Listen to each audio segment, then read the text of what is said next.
अस्सलाम वालेकुम। उम्मीद है आप सब खैरियत से होंगे और क्वेश्चन बैंक से प्रैक्टिस क्वेश्चन भी सॉल्व कर रहे होंगे, जिसका लिंक हमारे डिस्क्रिप्शन में मौजूद है। तो हमारे पास आज जो टॉपिक है उसका नाम है वेव। ठीक है, आज हमने बेसिकली वेव डिस्कस करना है कि वेव हमारे पास क्या होती हैं। तो देखें, वेव हमारे पास बेसिकली क्या है। तो wave is the periodic disturbance of a particle in any medium is called wave. तो वेव बेसिकली हमारे पास पीरियोडिक डिस्टर्बेंस है। ठीक है, तो अगर हम पीरियोडिक डिस्टर्बेंस क्रिएट करते हैं तो बेसिकली हमें वेव देखने को मिलती है। और वेव का काम क्या है, तो simple waves are used to transfer energy from one place to another. ठीक है ना, प्लेस। तो बेसिकली वेव करती क्या है, एनर्जी को ट्रांसफर करती है from one place to another place. ठीक है, तो वेव को हमने बेसिकली वेव की हमने कैटेगरीज बनाई हुई है। वेव बेसिकली बहुत सारे टाइप के होते हैं। एक हमारे पास उनमें से है इलेक्ट्रोमैग्नेटिक वेव, आगे हम देखेंगे मैकेनिकल वेव, ट्रांसवर्स वेव वगैरह वगैरह। सही है, तो अभी हम डिस्कस कर रहे हैं इलेक्ट्रोमैग्नेटिक वेव्स। अच्छा, इलेक्ट्रोमैग्नेटिक वेव्स बेसिकली क्या होती हैं, दे रिक्वायर्ड नो मीडियम। ठीक है, इनको कोई मीडियम नहीं चाहिए for their propagation, like light. ठीक है, microwaves, radio waves, thermal radiation वगैरह वगैरह। तो अगर हमारे पास कोई ऐसी वेव है जिनको मीडियम नहीं चाहिए ट्रैवलिंग के लिए, प्रोपगेशन के लिए, तो उस वेव को हम कहते हैं कि इलेक्ट्रोमैग्नेटिक वेव है ये। राइट। अच्छा, इलेक्ट्रोमैग्नेटिक वेव को बेसिकली इंट्रोड्यूस किया था मैक्सवेल ने। सही है, तो बेसिकली मैक्सवेल ने बताया था इलेक्ट्रोमैग्नेटिक वेव को। ठीक है। अच्छा, टाइप्स ऑफ इलेक्ट्रोमैग्नेटिक वेव्स। अब इलेक्ट्रोमैग्नेटिक वेव की टाइप कौन कौन सी होती हैं, तो सबसे पहले हम यहाँ पर देख लेते हैं types of electromagnetic wave. Types of electromagnetic wave. ठीक है, इलेक्ट्रोमैग्नेटिक वेव की टाइप्स देखने जा रहे हैं हम लोग। तो देखें, सबसे पहली बात तो ये है कि अगर हम लोग टाइप की बात करें कि भाई कौन कौन सी टाइप्स होती हैं इलेक्ट्रोमैग्नेटिक वेव की, तो नंबर वन हमारे पास है कॉमिक रेस। ठीक है, कॉमिक रेस। नंबर टू हमारे पास है गैमा रेस। ठीक है, वी हैव गैमा रेज। ये सारी टाइप्स हैं इलेक्ट्रोमैग्नेटिक रेस की। ठीक है, नंबर थ्री हमारे पास है एक्स रेस। ठीक है, एक्स रेस। नंबर फोर हमारे पास है ultraviolet rays. Ultraviolet rays. ठीक है, अल्ट्रा वायलेट रेस। फिफ्थ हमारे पास है visible light. Visible light.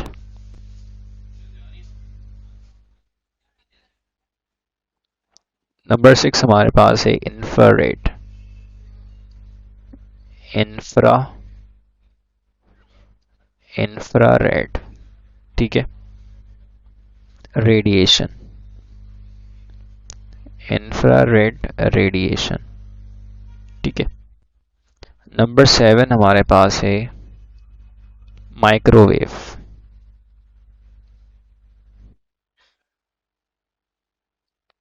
And number eight हमारे पास है रेडियो वेव। ठीक है, रेडियो वेव। अब इन तमाम वेव्स की जो बेसिकली हमारे पास स्पीड होती है, तो इसको हम लोग इसकी वेवलेंथ, ठीक है, इसकी फ्रीक्वेंसी, तमाम चीज़ें मुख्तलिफ होती हैं। सही है, तो अगर हम इसकी पहले हम इसकी वेलोसिटी की बात कर लेते हैं कि इलेक्ट्रोमैग्नेटिक वेव की वेलोसिटी किसके बराबर होती है। तो अगर हमें इलेक्ट्रोमैग्नेटिक वेव की वेलोसिटी फाइंड आउट करनी है, तो बेसिकली ये होता है 1/एप्सिलॉन नॉट इनटू म्यू नॉट। दोनों की वैल्यू कांस्टेंट होती है, पता है आपको। ठीक है, वैल्यू आप पुट करके डायरेक्ट सॉल्व करते हैं तो जवाब आएगा हमारे पास 3 एक्सपोनेंट 8 मीटर पर सेकेंड। तो बेसिकली ये वेलोसिटी का फार्मूला है, इलेक्ट्रोमैग्नेटिक वेव की वेलोसिटी का फार्मूला है, और इसकी वैल्यू आ रही है 3 एक्सपोनेंट 8। ठीक है, तो अब हम देखते हैं कि भाई इस पूरे सीरीज़ को हम याद किस तरह से रख पाएंगे। ठीक है ना, अगर हमसे जो है बेसिकली पूछ लिया गया इसके वेवलेंथ हमारे पास और फ्रीक्वेंसी वगैरह, तो फिर हम कैसे बताएंगे? तो लिहाजा हम इसके सीरीज को देखना चाहते हैं। तो हम लोग यहाँ पर देखते हैं ट्रिक टू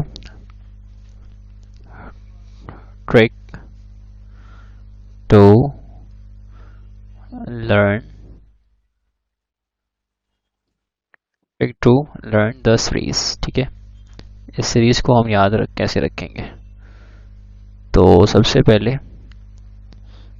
यहाँ पर हम लोग सिंपल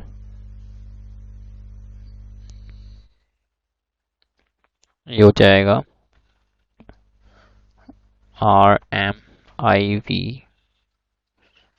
ठीक है, UX GC, ठीक है। तो R stand for radio wave, ठीक है। ये हो जाएगा हमारे पास microwave, infrared,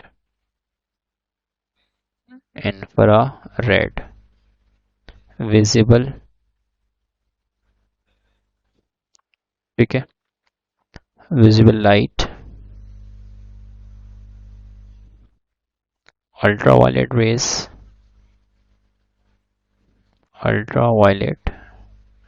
race, X race,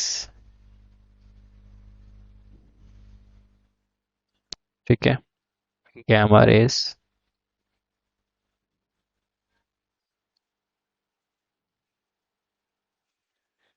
and cosmic race,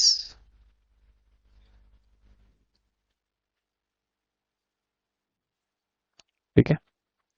तो अब इनके ट्रेंड कैसी है? तो अगर हम यहाँ से नीचे आएंगे, डाउनवर्ड डायरेक्शन में आएंगे, तो डाउनवर्ड आने पर हमारे पास वेवलेंथ में कमी आएगी, वेवलेंथ डिक्रीजिंग। तो from top to bottom wavelength यानी कि लैम्डा जो ये कम हो जाएगा। तो अगर लैम्डा कम होगा तो अल्टीमेटली फ्रीक्वेंसी एंड एनर्जी, ठीक है, increases, और वी कैन से इंक्रीजिंग, ठीक है। सो अब इसकी पूरी सीरीज आपने याद रख लेनी है। तो रेडियो वेव की वेवलेंथ ज़्यादा होती है एज़ कम्पेयर टू माइक्रोवेव की वेवलेंथ ज़्यादा होती है एज़ कम्पेयर टू इंफ्रारेड। तो ये पूरी सीरीज आपने याद रखना होगा। अब इस सीरीज को सीक्वेंस से याद कैसे रखा जाए, ये एक सवाल आमतौर पर किया जाता है, ठीक है। तो इस सीरीज को याद रखने के लिए आप जो है एक ट्रिक से याद रख लें कि रूशियन, ठीक है, Russian man invented,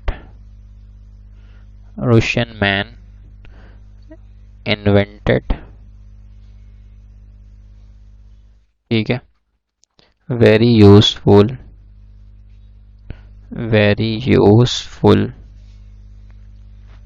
X-rays guns, ठीक है, करेक्टली। तो ये पूरी सीरीज बन जाएगी, ठीक है। Russian man invented very useful X-rays guns correctly. तो ये पूरी आप सीरीज बना सकते हैं, radio wave, microwave, infrared, visible light, ultraviolet, X-rays, gamma rays, comic rays, ठीक है। तो इस तरह से आप इस सारी सीरीज को बना सकते हैं, राइट। तो इस तरह से हमने यहाँ पर देखा कि इलेक्ट्रोमैग्नेटिक वेव जो है इसकी पूरी सीरीज कैसे बनती है, इलेक्ट्रोमैग्नेटिक वेव क्या होता है, इसकी वेलोसिटी क्या होती है, वगैरह वगैरह। अब हम लोग आते हैं वेव के दूसरे टाइप में जिसका नाम है मैकेनिकल वेव। मैकेनिकल वेव हमारे पास क्या है, they require a medium for their propagation, सही है। तो मैकेनिकल वेव को बेसिकली मीडियम चाहिए होती है प्रोपगेशन के लिए, सही है। they require a medium for their propagation like string waves, water wave, sound wave, etc. ठीक है, तो ऐसी वेव जिनको मीडियम चाहिए वो कहलाती हैं मैकेनिकल वेव। ठीक है, अब मैकेनिकल वेव की हमारे पास दो टाइप बनती है, transverse wave and longitudinal wave. ठीक है, ट्रांसवर्स वेव क्या है? The waves in which the particles of the medium move perpendicular. तो हमारे पास जो बेसिकली पार्टिकल है वो मूव करे परपेंडिकुलर। जैसे हमारे पास फॉर एग्जांपल एक वेव है, जैसे आपने एक स्ट्रिंग लिया और उसको आपने इस तरह से, ठीक है, जर्क किया, तो ये किस तरह मूव कर रहे हैं? परपेंडिकुलर। तो डिस्टर्बेंस क्रिएट करते हैं बेसिकली हम लोग 90 डिग्री का। ठीक है, तो जो वेव हमें दिखता है उसका नाम है transverse wave. Electromagnetic waves in ripple tank are transverse wave. ठीक है, सो बेसिकली हमारे पास जो वेव्स हैं रिपल टैंक में वो सारे एग्जांपल है ट्रांसवर्स वेव की। The waves in which the particle of the medium move parallel. सही है, तो बेसिकली अगर हमारे पास कोई पार्टिकल है वो मूव कर रहा है पैरेलल, तो हम कहते हैं कि ये हमारे पास लॉन्गिट्यूडनल वेव है। लेकिन पैरेलल कैसे हो? To the direction of propagation of the wave. जिस डायरेक्शन में वेव ट्रैवल कर रही है पार्टिकल भी उसी डायरेक्शन में ट्रैवल करे, तो ये बनेगा पैरेलल। ठीक है, तो इस तरह के वेव को पढ़ते हैं हम लोग longitudinal wave. Sound waves are the example of longitudinal wave. ठीक है, now we have stationary wave. Stationary wave का दूसरा नाम है standing wave. Stationary wave is form when two identical waves travelling in opposite direction are superimpose on each other. This is particular phenomena of interference of wave. ठीक है, तो जब दो wave basically move करती हैं अपोजिट डायरेक्शन में, लेकिन condition ये होती है कि दोनों वेव एक जैसी हैं, आइडेंटिकल हैं और वो अपोजिट डायरेक्शन में मूव कर रही हैं, तो हमें बेसिकली स्टैंडिंग या फिर स्टेशनरी वेव देखने को मिलता है। राइट, तो सबसे पहले हमारे पास यहाँ पर स्टेशनरी वेव कैसे बनती है तो हमें ये देखना पड़ेगा। तो स्टेशनरी वेव बेसिकली इस तरह की बनती है। ठीक है, तो we have like this stationary waves. तो अगर हमें ये पता होना चाहिए कि अगर हमारे पास बेसिकली अगर हम एक वेव की बात करें, ठीक है, अगर हमारे पास एक वेव है तो बेसिकली उस वेव की जो वेवलेंथ है वो हमारे पास क्या है? वो फासला है यहाँ से लेकर यहाँ तक। This is the wavelength. ठीक है, ये हमारे पास है वेवलेंथ लैम्डा। तो ये फासला फिर क्या होगा? ये फासला हो जाएगा लैम्डा बाय 2, इसका हाफ हो गया। तो एक चीज़ याद रखें कि इस पॉइंट को कहते हैं हम लोग नोड। ठीक है, इस पॉइंट को कहते हैं एंटी नोड। सिमिलरली हमारे पास ये पॉइंट बनता है node and this point is anti node. तो नोड से नोड तक जो फासला है वो कितना होता है? लैम्डा बाय 2 होता है। आप देख सकते हैं यहाँ पर। और नोड से एंटी नोड कितना होगा? उसका भी हाफ, यानी कि लैम्डा बाय 4। तो चले हम एक चीज़ यहाँ पे नोट कर लेते हैं कि डिस्टेंसेस क्या होते हैं हमारे पास। तो सबसे पहले अगर हम लोग यहाँ पे डिस्कस करें कि हमारे पास कितना फासला है, तो नोड्स की बात कर लेते हैं। नोड्स हमारे पास ये पॉइंट है। ठीक है, तो नोड्स में हमारे पास क्या है? The point where the displacement of the particle is minimum. ठीक है, तो पार्टिकल की जो डिस्प्लेसमेंट है वो क्या हो? मिनिमम हो। तो इस पॉइंट पर बेसिकली डिस्प्लेसमेंट ज़ाहिर बात है मिनिमम होती है। अब जिस तरह से ये ऊपर जाएगा तो इसकी जो डिस्प्लेसमेंट है, पार्टिकल की डिस्प्लेसमेंट है, वो बढ़ती जाएगी। ठीक है, in a stationary wave are called nodes. ठीक है, तो इसको हम नोड्स कहते हैं। The two nodes are separated by distance lambda by 2। ये बात हमने पहले कर ली है। ये पूरा फासला लैम्डा है, तो अल्टीमेटली ये फासला क्या बनेगा? ये फासला बनेगा लैम्डा बाय 2, क्योंकि ये वेव इस पूरे वेव का हाफ है। तो दिस इज लैम्डा बाय 2, ये फासला बनेगा लैम्डा बाय 2। और अगर यहाँ से तक आप बात करेंगे तो ये बनेगा लैम्डा बाय 4।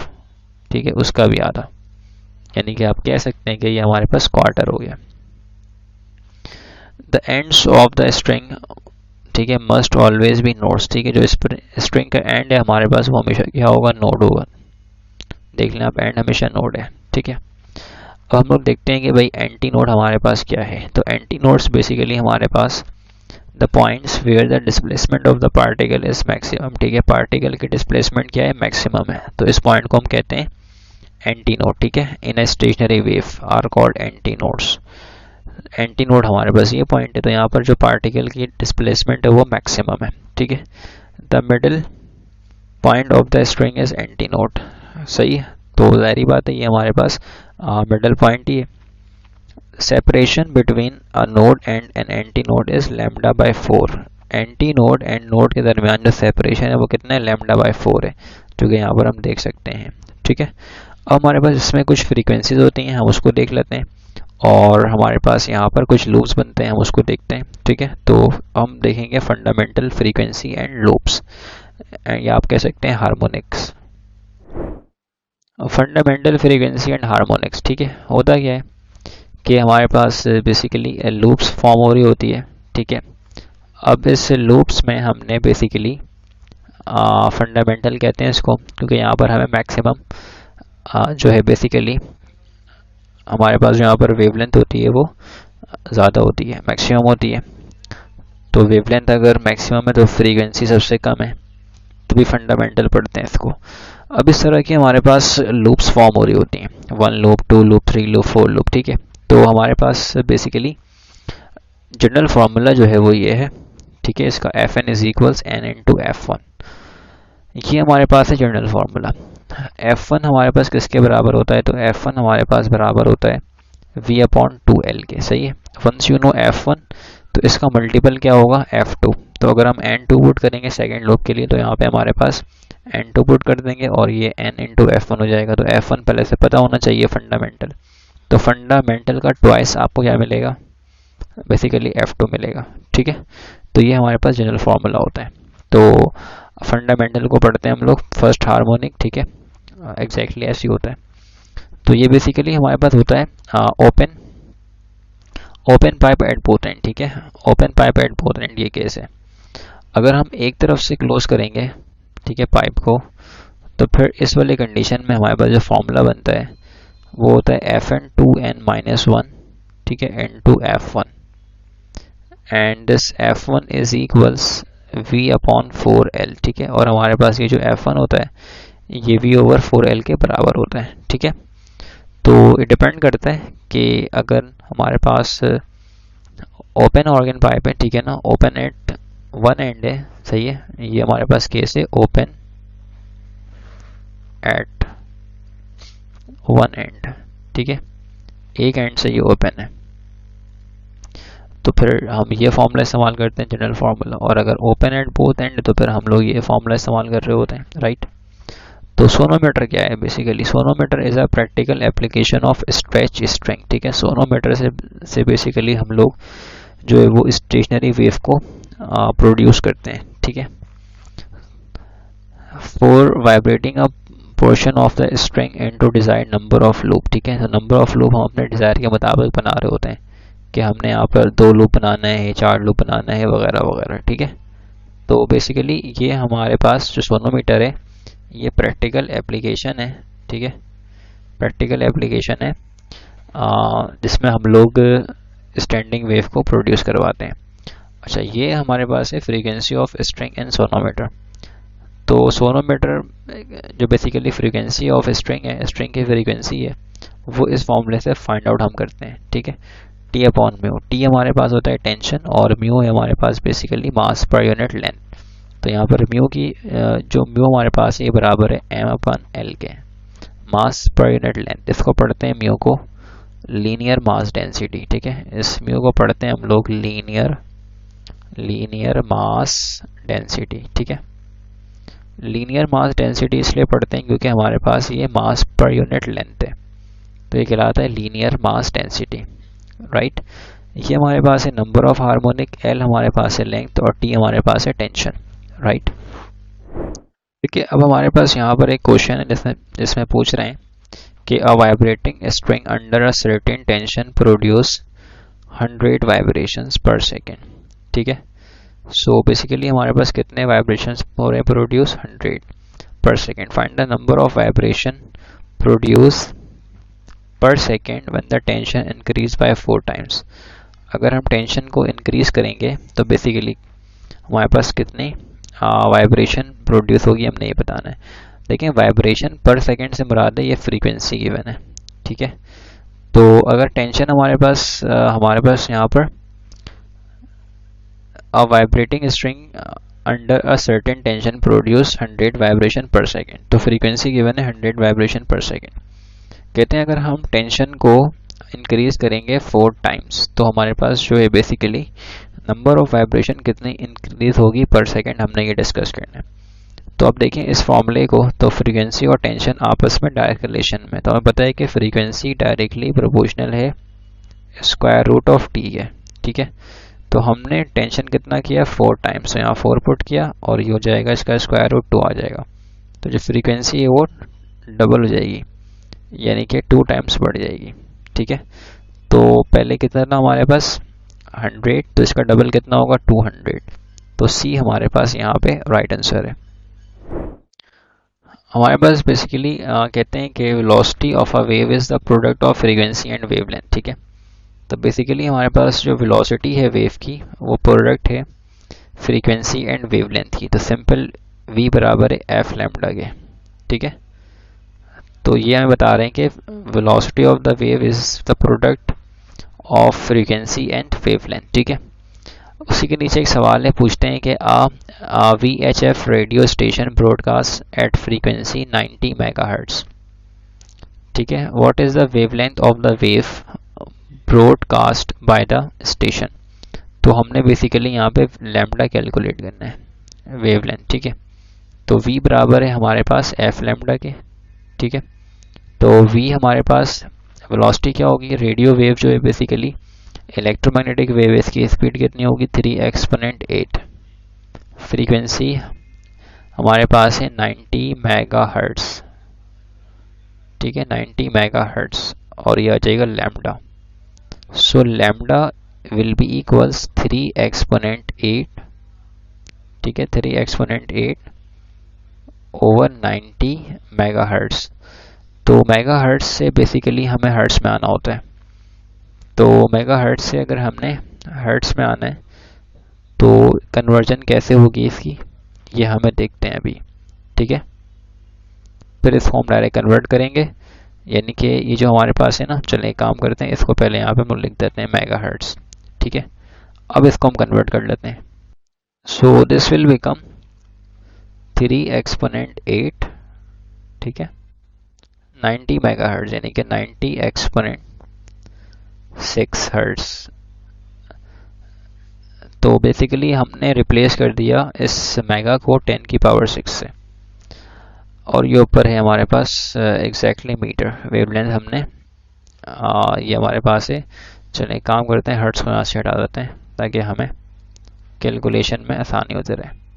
अब ये है 6 और ये है 8, तो ऊपर बचेगा 2, ठीक है, और ये कितना हो जाएगा 3, 1 और 30, तो सिंपल है 1/30। दिस विल बिकम 1/30, और ऊपर हमारे पास कितना बचेगा 10 की पावर 2, यानी कि 100, तो सिंपल है 100/30। तो ये 0 से 0 कैंसिल कर दें, तो ये कितना आ जाएगा 3.3 मीटर के बराबर। तो बी हमारे पास यहाँ पे राइट आंसर है बेसिकली, ठीक है। तो सिंपल सी कैलकुलेशन है, ये आप कर सकते हैं, मतलब आप डायरेक्टली इसको बिना कैलकुलेटर के करें सॉल्व, कोई इतनी सिंपल कोई मतलब इतनी मुश्किल कैलकुलेशन नहीं है, सिंपल सी कैलकुलेशन, तो ये आप आराम से कर सकते हैं, ठीक है। अगर आपको मजीद प्रैक्टिस करने हो, क्वेश्चन बैंक चाहिए हो, तो लिंक डिस्क्रिप्शन में मौजूद है। होप सो आपके सब समझ में आया होगा। मिलते हैं नेक्स्ट वीडियो में। अल्लाह हाफिज़।